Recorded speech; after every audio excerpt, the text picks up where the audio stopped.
দেখুন আপনারা ডিমটা খারাপ আছে, দামে শুনতে পাচ্ছি না ভাই, আমি মুখ দেখা সত্যি খারাপ আছে ভাই। দাদা আরেকটা ডিম নিয়ে যান প্লিজ দাদা। ডিম ভালো আমার দেখি ডিম, হ্যাঁ দেখি কাছে এনে দেখি তো। ডিম ঠিকই তো আছে দাদা। দাদা মিথ্যা কথা বলছেন কেন আপনি? মিথ্যা কথা বলছেন। ডিম তো ভালো।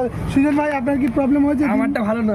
ঠিক আছে তো নাকি দাদা? আপনার প্রবলেম হয়েছে কি ডিমে? না ঠিক তো আছে। একটা ডিমিতে অসুবিধা হচ্ছে দাদা, কি করা যায়? হ্যাঁ দাদা, এই ডিমটা খারাপ আছে, ডিমের ভিতরে কুসুম আছে, হ্যাঁ ডিমটা লাল, হ্যাঁ। না ওটা কুসুম সাদাই তো, ঠিক আছে দাদা। আর এটা সাদা। এটা কি সাদা হয়? ডিমের এটা সাদা হয়? হ্যাঁ, কুসুম আচ্ছা কি এরকম আপনারা হয়? বলবেন কিভাবে এটা সাদা হলো? কুসুম কি এরকম কালার হয়?